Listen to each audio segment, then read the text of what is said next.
একাদশীর আগের দিনে ব্রাশ করে নেবেন। একাদশীর আগের দিনে ব্রাশ করে নেবেন। কেন না, ব্রাশের যে পেস্ট থাকে তার মধ্যে লবণ থাকে বাবা, ওই জন্য আগের দিনে ব্রাশ করে নেবেন। জিভ ছুলে নেবেন, জিভ কেটে গেলে, দাঁত থেকে রক্ত বেরিয়ে গেলে একাদশী হয় না। তরকারি কাটতে কাটতে আঙ্গুল কেটে গেলে একাদশী হয় না। পঞ্চশস্য বারণ কি কি? চাল, গম, জব, সরিষা, ডাল। অনেকে দেখবেন আটা খায়, বললাম তোমার একাদশী হয় না, আটা দোষী হচ্ছে।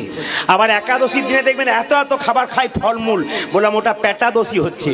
একাদশীর দিনে যত পারবেন হালকা খাবার খেয়ে শুধু ভগবানের চিন্তা করবেন। তবে একটা কথা বলি, আমরা ভাবি একাদশী মানে খাবার উপবাস, তা নয়। একাদশীর দিনে শর্ত করতে হবে, খারাপ কিছু দেখবো না, খারাপ কিছু বলবো না, খারাপ কিছু শুনবো না, খারাপ কিছু ভাববো না। যদি আপনারা এইরকম প্রতিজ্ঞা করতে পারেন তবে কাজ। এই যে আজকে আপনি বাবা ভোলার মন্দিরে এসেছেন, আজকে চতুর্দশী ব্রত করেছেন, আপনাকে শুধু খাবারে উপবাস করবেন তা নয়, যে খাইনি আজ ভালো আছি তা নয়। আপনাকে প্রতিজ্ঞা করতে হবে, আমি আজ থেকে খারাপ কিছু দেখবো না, আমি খারাপ কিছু বলবো না, খারাপ কিছু শুনবো না, আর খারাপ কিছু ভাববো না। যদি এগুলো আপনি করতে পারেন, নিজে যখন ভালো হয়ে যাবেন অপরকে ভালো দেখবেন। আর নিজে খারাপ হলে তো লোকে অপরকে খারাপ দেখে। ওই জন্য আগে নিজে ভালো হয়ে যান, দেখবেন আপনারা সবাইকে ভালো দেখতে পাবেন। মায়েরা এখন লক্ষ্য করুন, 5টা শস্য আপনারা খেতে পাবেন না।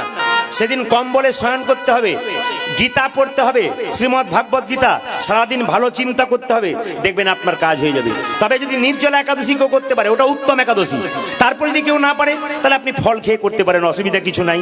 তো একাদশী যারা পালন করেন, রবিবার, সোমবার, মঙ্গলবার, বুধবার, বৃহস্পতিবার সবেরই বার আছে। ভগবানের বার কোন দিন? হরির বার কোন দিন? হরির বার হলো একমাত্র একাদশীর দিনটা। এই জন্য যে হিন্দু বাড়িতে একাদশীর দিনে একজন অন্তত একাদশী করবেন। মায়েরা যদি একাদশী কেউ পালন করতে না পারেন, তবে আপনারা একটা কাজ করবেন, সেই দিন অন্তত বাড়িতে নিরামিষ শুরু করুন। অন্তত সেই দিন মাছ মাংস ঢুকতে দেবেন না। কেন? সেদিনটা নিরামিষ শুরু করুন। আপনাদের খুব ছোট ছোট করে বুঝিয়ে দিই, একাদশী ছেলে না মেয়ে? জোরে বলুন, একাদশী ছেলে না মেয়ে? সব জায়গাতে মায়েরা মেয়ে বলে, এতে মানে আপনাদের পক্ষে বলেন নাকি? না না, জেনে নিন, একাদশী মেয়ে না ছেলে আমি আপনাদের বুঝিয়ে দিই। একটা অসুর ছিল, সেই অসুরটা বারবার দেবতাদের সঙ্গে যুদ্ধ করতে করতে দেবতাদেরকে হারিয়ে দিল। দেবতারা যখন হেরে গেল, তখন ভগবান বিষ্ণুর সঙ্গে 100 বার যুদ্ধ করলো মায়েরা।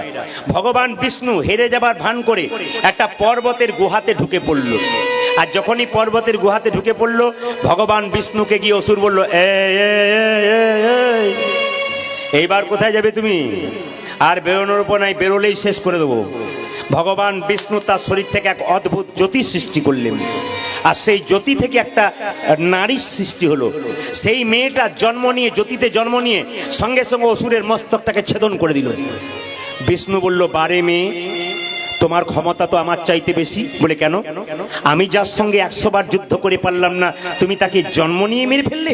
বাহ, তোমার ক্ষমতা তো কম নয়। মেয়েটি ভগবান বিষ্ণুর চরণে প্রণাম করে বলল, প্রভু, আমি তো তোমার শরীর থেকে জন্ম নিয়েছি, তোমার ক্ষমতায় আমি ক্ষমতা পেয়েছি, তোমার জন্য আমার সব হয়েছে, কেন আমাকে অপমান করছেন? তখন সঙ্গে সঙ্গে ভগবান বিষ্ণু বলল, বল তুই কোথায় থাকতে চাস? বলছে, আমি এমন এক জায়গায় থাকতে চাই, পৃথিবীর মানুষ, নারী পুরুষ যদি আমার মধ্যে আসতে পারে, আশ্রয় নিতে পারে, তবে তাকে আর কোনো তীর্থস্থানে যাবার দরকার হবে না, সমস্ত তীর্থের ফল একবারে পেয়ে যাবে। সঙ্গে সঙ্গে ভগবান বলল, তাহলে তোর নাম রাখলাম একাদশী। মায়েরা, একাদশীর দিনে কেউ যদি একাদশী পালন করতে পারেন, তবে আপনাকে আর কোথাও তীর্থে যাবার দরকার হবে না, আর কোনো ব্রত পালন করার দরকার হবে না। যদি একাদশী ব্রত আপনি করতে পারেন, একাদশীর মতো বড় ব্রত নেই। সবচাইতে শ্রেষ্ঠ নদী যেমন গঙ্গা, শ্রেষ্ঠ শাস্ত্র যেমন শ্রীমদ্ ভাগবত গীতা, শ্রেষ্ঠ বৈষ্ণব যেমন ভগবান শিব, ঠিক সেরকম শ্রেষ্ঠ ব্রত হলো কি? শ্রেষ্ঠ ব্রত হলো, যে বলুন, একাদশী ব্রত। সবচাইতে লজ্জার ব্যাপার একটা কি জানেন? কিছু মনে করবেন না, আমাদের পাশেও দেখেছি মুসলিমরা রোজা রাখে। তো একটা ছোট্ট বাচ্চা ছেলে তার মাকে বলে, 7 বছর বয়স, ও মা, মা কি আমি রোজা রাখবো, আম্মা রোজা রাখবো। সঙ্গে সঙ্গে মা বলে, রোজা রাখবি? রাখ রাখ রাখ রাখ, আল্লাহ তোকে বরকত করুক। আর আমাদের ছেলেরা যদি মাকে বলে, মা আজ তো তুমি ফলমূল খাও, একাদশী করো, তোমার সঙ্গে করবো, তোমার মা কান ধরে বলে, ডাক্তার বলেছে না খালি পেটে থাকতে, বারণ করেছে না, মার বাপ থাপড়, বুড়ো হবি তখন করবি। না না, আমরাই যে ধর্মটাকে নষ্ট করছি, এটার দিকে তাকাবেন না। হিন্দু সনাতন ধর্মকে বাঁচান, মহাপ্রভুর দেওয়া বাণীকে বাঁচান, মহাপ্রভুকে ভক্তি করুন। মহাপ্রভুর ভক্ত বৈষ্ণবগণ যারা আছেন তাদের চরণে প্রণাম দিন।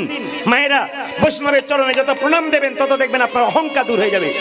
আপনাদের বলে যায়, মায়েরা, একটা সোনার কলসি প্রচুর টাকা দাম, কোটি টাকা দাম হতে পারে, কিন্তু সেই সোনার কলসিটা একজনের কাছে মাথা নত করতে একটা গ্লাসের কাছে আপনার কয়েকশো কোটি টাকার মালিক হতে পারেন। যতক্ষণ না বৈষ্ণবের চরণে মাথা নত করবেন ততক্ষণ আপনার চরণ দেবে কোনো।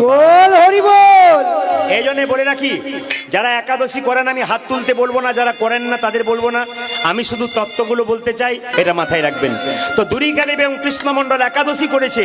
দুরিকা বলছে তার স্বামীকে, স্বামী একবার জগন্নাথ মন্দিরে যাও, আমাদের এত অভাব, একবার জগন্নাথের কাছে গিয়ে বলল। তার স্বামী চিৎকার করে বলল, শোনো, আজকে বললে ভালো করলে, অন্য দিন বলবে না। ভগবানের কাছে কিছু চাইতে নাই, যে চাই সে অল্প পায়, আর যে চাই না সে এত পাই ভাবতে পারে না। বাবা, কৃষ্ণের বন্ধু সুদামা ভগবানের কাছে কিছু চেয়েছিল? জোরে বলুন হ্যাঁ না না। এতজন এসছেন, সুদামা চেয়েছিল? হ্যাঁ, আপনারা তো বাবার মন্দিরে উপবাস করবেন না, কত কিছু চাইবেন, কিন্তু বলছে চাইতে নাই। একটা বাচ্চা ছেলে মায়ের কাছে ঘুরঘুর করছে, মা তো বুঝতে পারে বাচ্চা কি চাইছে।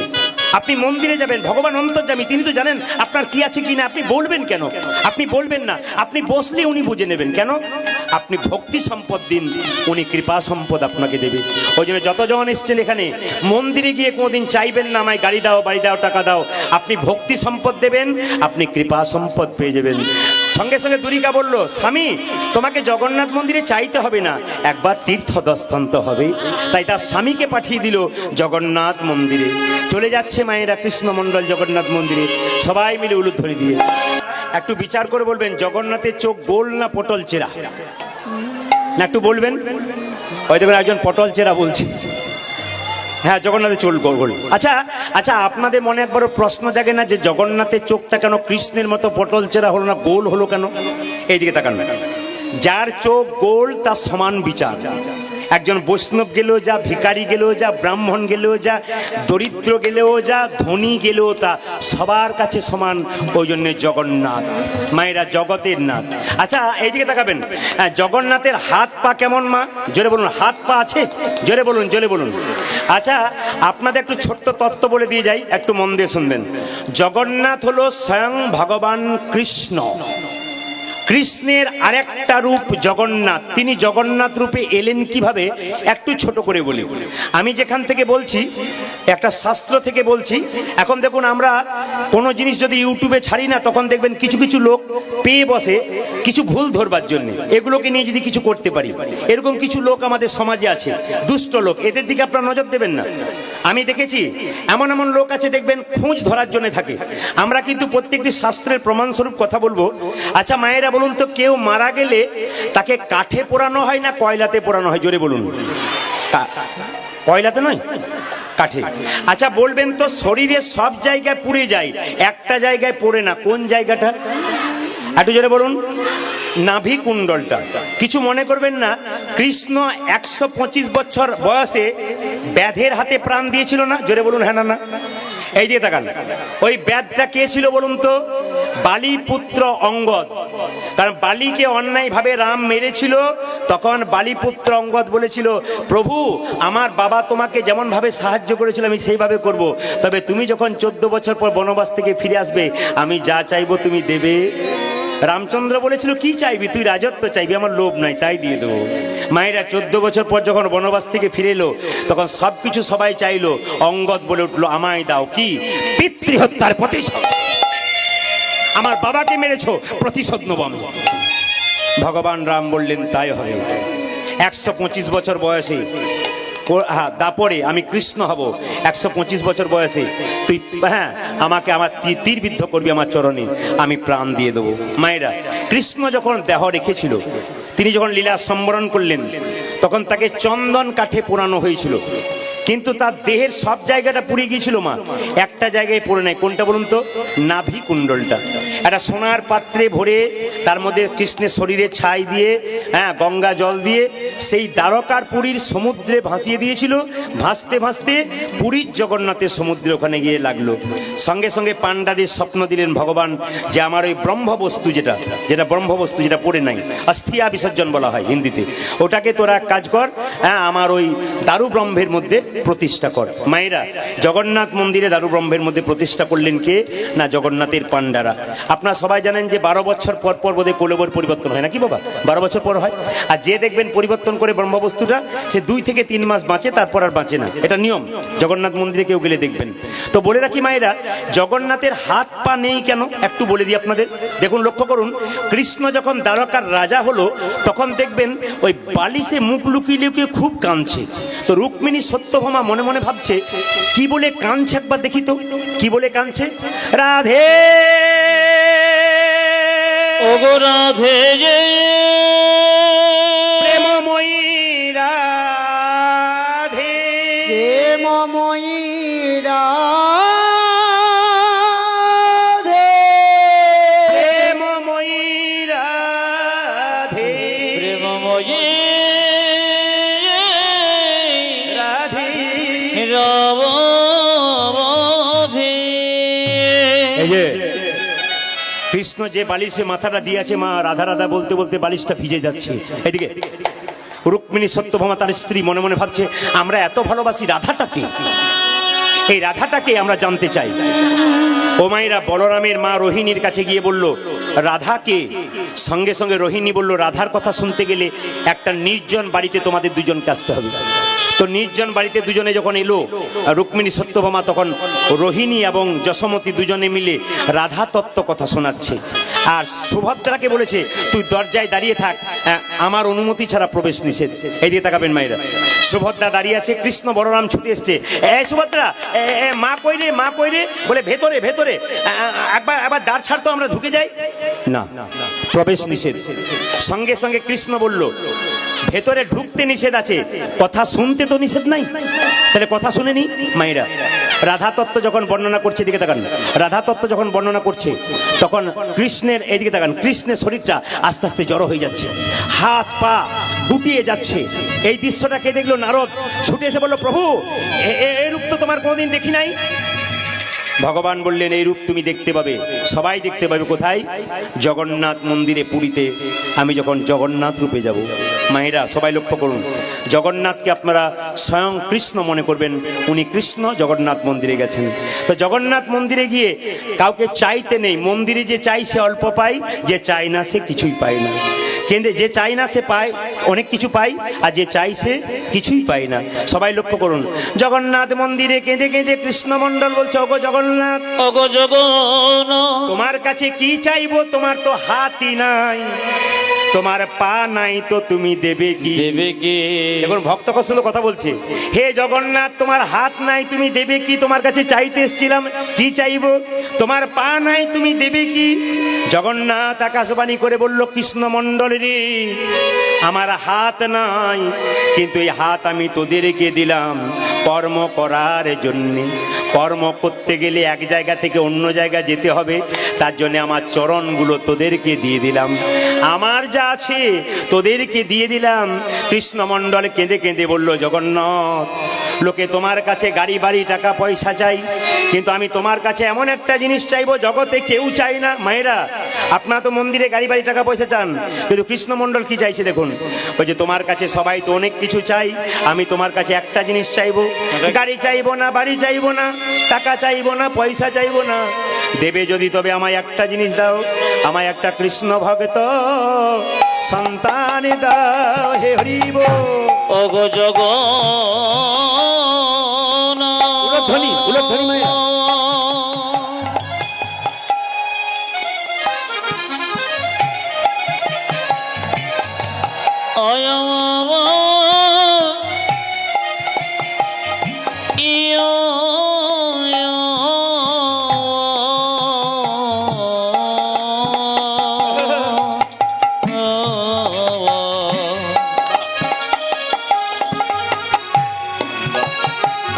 একটা কৃষ্ণ ভক্ত সন্তান দাও হে।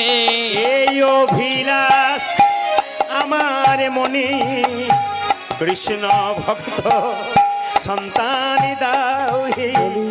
এই অভিলাষ আমার মনে, যেন প্রাণ ভরে নামে গাইতে পারি, এই অভিলাষ আমার মনে, যেন প্রাণ ভরে নামে গাইতে পারি, এই অভিলাষ আমার যেন মনে, আমি প্রাণ ভরে নামে গাইতে পারি। কৃষ্ণ ভক্ত সন্তান দাও হে। তবে আমি প্রদীপ পাল আজকে ঘটেরচক শিবালয় মন্দিরে বাবার কাছে একটা জিনিস প্রার্থনা করব, যারা কীর্তন শুনতিলেন আপনাদের জন্য আমি গাড়ি বাড়ি টাকা পয়সা প্রার্থনা করব না। আমি শুধু বাবার কাছে প্রার্থনা করব, প্রভুর কাছে প্রার্থনা করব, বৈষ্ণবের কাছে প্রার্থনা করব, যেন প্রত্যেকটা হিন্দুর বাড়িতে একটা করে কৃষ্ণ ভক্ত সন্তান জন্ম নেয়। যতগুলো বাবা এসছেন আমি আপনাদের কাছে নিবেদন রইল, যারা বাবা হয়েছেন তারা তো চান আমার ছেলে ভালো হোক, সব বাবাই কিন্তু চাই, কোনো মা চায় না তার ছেলে খারাপ হোক। একজন মা গর্ব করে বলতে পারে আমি কৃষ্ণ ভক্ত সন্তানের মা। ও মায়েরা, বিদ্যাসাগরের মা সাগরের মা ছিল, খালের মা নয়, বিলের মা। কেন বলুন তো? সাগরের মা কেন? মনটা যে সাগরের মতো ছিল গো, এই জন্য সাগরের মা হয়েছিল। বিদ্যাসাগর তার মায়ের জন্য একটা শাল এনেছিল, মা শালটা গায়ে নেবে না, নিয়ে নাও, ঠান্ডায় কষ্ট পাচ্ছ। মা কি করেছিল? শালটা গায়ে নেয় নাই। কি করেছিল মা? সেই শালটা বাক্সের ভেতরে ঢুকিয়ে রেখেছিল। সেদিন বিদ্যাসাগর জিজ্ঞেস করেছিল, মা তুমি শালটা গায়ে নিলে না কেন? সঙ্গে সঙ্গে মা বলেছিল, খোকা পাড়া প্রতিবেশীর কত মা ঠান্ডায় থরথর করে কাঁপছি, যেদিন তুই ওদের জন্য চাদর আনতে পারবি সেই দিন আমি শালটা গায়ে নেবো বাবা। আপনাদের কাছে নিবেদন রইল মায়েরা, এত বড় মনের মা না হলে কখনো কি এত সুন্দর বাচ্চা হয়? আমি আপনাদের জন্য বলি নাই, আমাদের ওইখানের জন্য বলছি। এদিকে তাকাবেন, একটা ছেলেকে তার মা টিফিন বাক্সে খাবার দিচ্ছে, আর কি বলছে দেখুন, নিজে খাবি কাউকে দিবি না। ছেলে বলছে, মা একটা ছেলে তার মা রান্না করে দিতে পারে না, তাকে একটু করে দি। খবরদার, আমি খেটে খেটে মরবার, তুই লোককে দিবি? আমার কান মুলে কথা দে, নিজে খাবি কাউকে দিবি না। ছেলে বলল, নিজে খাবো কাউকে দেবো না, নিজে খাবো কাউকে দেবো না। ছেলে বড় হলো, চাকরি করলো, বিয়ে করলো, নিজে খেলো, বাবা মা কেই দিল না। আপনারা যদি নিজে তৈরি না করেন তবে আপনাদের বাচ্চা এরকম তৈরি হবে। সবাই লক্ষ্য করুন মায়েরা, আমি আপনাদের প্রার্থনা করব প্রত্যেকটি বাড়িতে কৃষ্ণ ভক্ত সন্তান জন্ম হোক। প্রশ্ন করবেন, প্রদীপ বাবু গাড়ি বাড়ি চাইলেন না, কৃষ্ণ ভক্ত সন্তান চাইলেন কেন? আসলে আমি তত্ত্বের দ্বারা বুঝাই। একবার নিমাইকে সচিমাতা জিজ্ঞেস করেছিল, বাবা তোর বাবার পিণ্ডটা দিয়াই। নিমাই প্রশ্ন করেছিল, মা পিণ্ড দিলে কি হয়? বলছে, পিণ্ড দিলে 7 বংশোদ্ধার হয়। সঙ্গে সঙ্গে নিমাই বলেছিল, মা গো তুমি তো জানো পিণ্ড দিলে 7 বংশোদ্ধার হয়, কিন্তু কোনো বংশে একজন কৃষ্ণ ভক্ত সন্তান জন্ম নিলে তার 7 বংশ নয়, তার 14 বংশোদ্ধার হয়ে যায়। ওই জন্য আমি আপনাদের জন্য প্রার্থনা করে বললাম, আজকে শিব চতুর্দশীর দিনে আপনারা যতজন ভক্ত এখানে এসছেন, যারা আসতে পারেন নাই, সবার হিন্দুর বাড়িতে একটা করে কৃষ্ণ ভক্ত নিতাই গৌর হরি বল সন্তানের জন্ম হোক। ও মায়েরা, জগন্নাথ এই যে কেটে গেছে জয় নিতাই, জগন্নাথ মন্দিরে আপনারা প্রণাম করেন তো? তো সবাই লক্ষ্য করুন, প্রণামটা করার পর চিৎকার করে গাইতে গাইতে চলে আসছে কে? কৃষ্ণমণ্ডল তীর্থস্থান থেকে নিজের বাড়ির দিকে। আর গাইছে, কি গাইছে? যশোদার দুলাল তুমি যশোদার দোলাল, তুমি বজের রাখা। ব্রজের রাখো মায়েরা উলুধ্বনি, যশোদার দুলাল। বাবা খুব সুন্দর আসর আপনাদের। আমি দক্ষিণ চস্কোনা আসতে, আমি এখন আপাতত আপনাদের দক্ষিণে আমি 11 দিন থাকবো। কাল আমার বারুইপুরে গান আছে, পরশু আবার আমার গান আছে আপনার একবারে সোজা গিয়ে ওই দক্ষিণ বারাসাত, ওখান থেকে চলে যাবো একবার ডায়মন্ড হারবার, ওখান থেকে সুন্দরবন, পরপর এইদিকে 11 দিন এখন আছি আমি। আপনাদের কাছে একটু নিবেদন রইল, সবাই মিলে গাইতে গাইতে যাচ্ছে কে? সবচাইতে আজকে প্রথম দিন আপনাদের আসরটি খুব সুন্দর, ভক্তরা খুব সুন্দর, সবাই মিলে। যশোদার দুলাল তুমি যশোদার দোলাল, তুমি বজের রাখা। ব্রজের রাখো বৃন্দাবন মান হারি। তুমি যশোদার দোলাল, ব্রজের রাখো বৃন্দাবন মনোহারি। যশোদার দুলাল বজের রাখাল, বৃন্দাবন মান হারি। ধ্বনি আর যশোদার দোলাল বজের রাখাল, বৃন্দাবন মন হারি। যশোদার দুলাল বজের রাখাল, বৃন্দাবন মান হারি। তুমি যশোদার দোলাল, রাখাল বৃন্দাবন মন হারি গোপীজন বল্লভ রাধিকা রমনা আর গোপীজন বল্লভ রাধিকার মন গোপীজন বল্লভ রাধিকা রমনা গোপীজন বল্লভ রাধিকার মন চিত্তবিত্ত মন হরি বৃন্দাবন মন হরি উলধনি আর যশোদার দোলাল মজের রাখাল বৃন্দাবন মন আরে যশোদার দোলন ব্রজের রাখাল বৃন্দাবন মন হারি দুর্গা জয় জগন্নাথ জয় জগন্নাথ আজ জয় জগন্নাথ জয় জগন্নাথ জয় জগন্নাথ জয় জগন্নাথ জয় জগন্নাথ জয় জগন্নাথ জয় জগন্নাথ জয় জগন্নাথ জয় জগন্নাথ জয় জগন্নাথ জয় জগন্নাথ জয় জগন্নাথ জয় জগন্নাথ জয় জগন্নাথ যারা উলু দিতে পারবে না তালি দেবেন অন্তত, কেন জগন্নাথ মহাপ্রভু বলেছেন যারা কীর্তন গান গাইতে পারে না, না পারুক, গলা না থাক, যদি তালি দিতে পারে না তবে কাজ হয়ে যায়। সবাই মিলে জয় জগন্নাথ জয় জগন্নাথ আজ জয় জগন্নাথ জয় জগন্নাথ জয় জগন্নাথ জয় জগন্নাথ জয় জগন্নাথ জয় জগন্নাথ জয় জগন্নাথ জয় জগন্নাথ জয় জগন্নাথ জয় জগন্নাথ জয় জগন্নাথ জয় জগন্নাথ জয় জগন্নাথ জয় জগন্নাথ জগন্নাথ স্বামী জগন্নাথ স্বামী নয়ন পথগামী জগন্নাথ স্বামী ভব তুমি জয় জগন্নাথ জয় জগন্নাথ জয় জগন্নাথ জয় জগন্নাথ জয় জগন্নাথ জয় জয় জগন্নাথ জয় জগন্নাথ জয় জগন্নাথ জয় জগন্নাথ জয় জগন্নাথ জয় জগন্নাথ জগন্নাথ দেব কি। জয়। আচ্ছা